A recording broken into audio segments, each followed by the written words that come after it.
Welcome to the deep dive. We've got quite a story today, pulled from sources like The Independent, CNN, the BBC, the New York Times. Yeah, it's about that recent, truly devastating plane crash, Air India Flight 171. Exactly.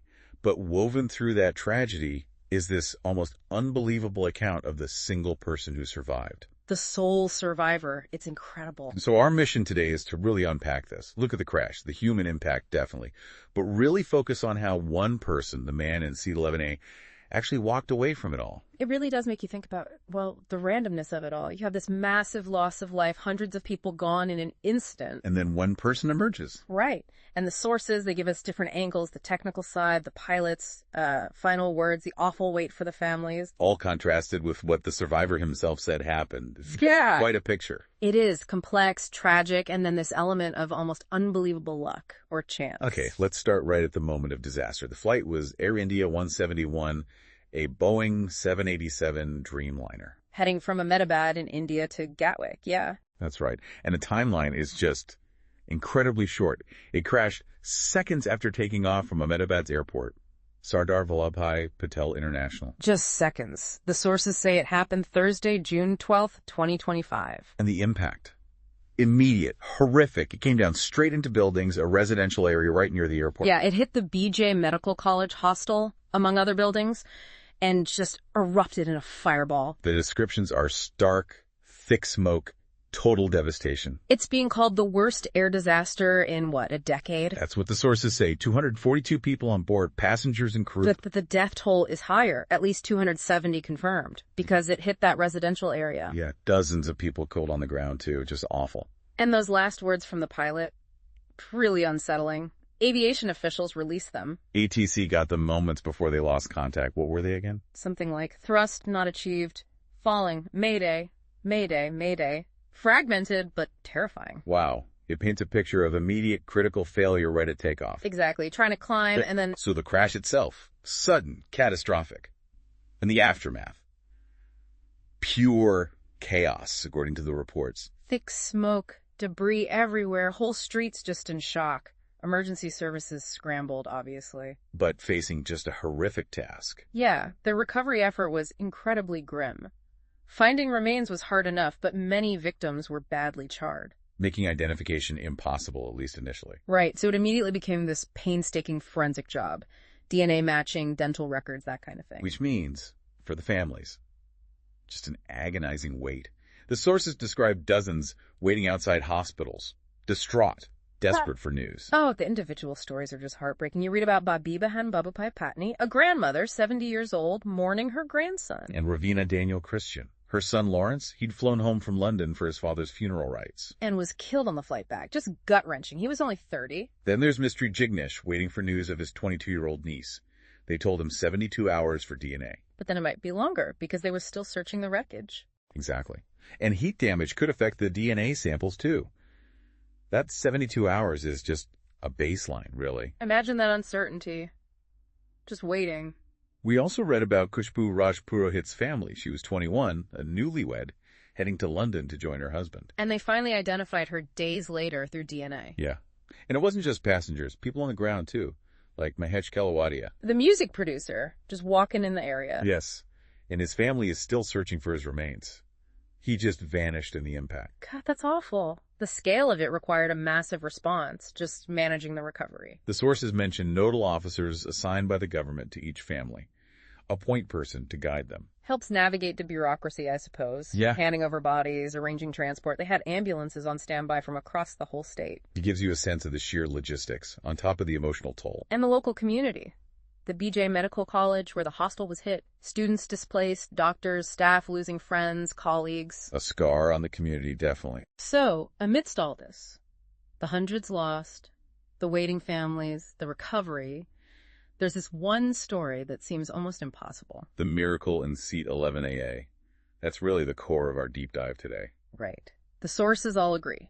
Only one person out of 242 on board survived. Viswash Kumar Ramesh, 38 years old, a British national. His survival is just staggering. Given the fireball, the way the plane broke apart, escape seemed impossible. That's what officials initially thought. Yeah, impossible was the word used in some reports. But then this grainy footage surfaced, showing a man, wounded face, bloody shirt, walking with a limp. And he apparently told people helping him that he'd come from inside the plane. Which must have sounded unbelievable at first, Mm-hmm. especially seeing the wreckage. Yeah. Too good to be true is how one source described the initial reaction, until Air India confirmed it later that evening. One survivor, Viswash Kumar Ramesh. And he actually spoke from his hospital bed later, giving some idea of how he got out. And his account is key. He confirmed his seat, 11A. Which the sources point out was an exit row seat. That seems important. Definitely. He also described the plane feeling stuck right after takeoff for maybe 5 or 10 seconds. Like it was trying to accelerate just before it hit. And critically, he said he only unbuckled after the crash, when he saw a chance. Yeah, he said, and this is a quote, "When my door broke, I saw there was some space that I could try to get out." And he contrasted that with the other side of the plane. Right, he said that side was crushed against a wall. So his side had an opening, the other side didn't. That combination, exit row, a door breaking near him, his side not being totally crushed. It seems like a perfect storm of, well, luck. It really does. Location, the specific way the crash happened right where he was, and his immediate action to get out when he saw that space all had to align perfectly. And the personal tragedy mixed in. He wasn't traveling alone. No, he was with his younger brothers, Ajay and Nayan, returning from a vacation in India. But his brother Ajay was also on the flight, in seat 11J. Right across the aisle, the right side of the plane. The side, Viswash said, was crushed. Ajay didn't make it. It's just devastating. Imagine being the one survivor and your brother right there. The sources describe him making a video call from the crash site to his family back in Leicester. Confirming he was alive, the reaction on the other end was described as both mourning for Ajay and stunned amazement at Viswash's survival. That phrase really captures it. It really does. The sheer emotional whiplash. His survival was so remarkable that India's Home Minister Amit Shah actually visited him in the hospital. Underscores how singular his story is within this enormous tragedy. Of course, while his survival is incredible, the big question is, why did the crash happen? And the investigation is underway. India ordered a high-level probe. They're looking closely at the plane itself, right? Yeah. The Boeing 787 Dreamliner. Yes, urgently inspecting all the Dreamliners flown by Indian carriers. There are 34 in the fleet. Have they grounded them? Not yet, but the sources say the government is considering it, depending on what they find. And the investigation is focused on, well, several things. All possibilities, really, but specifically issues with engine thrust, which connects back to the pilot's last words, remember? Well, it's not achieved. Yeah. Also looking at the flaps and why the landing gear was apparently still down after takeoff. Complex stuff. Foreign experts are helping out, too. It'll take time. A government panel is investigating. Report expected in about 3 months. So answers are coming, but it involves digging into some really technical details. Absolutely. And this whole event, it really shows the interplay of so many factors in a disaster like this. You've got the potential technical failures, thrust, flaps, gear. That's one layer. Then the huge human cost, the families, the community, the crew, the who is inseparable from the why. And then this almost random element of survival. Viswash and 11A.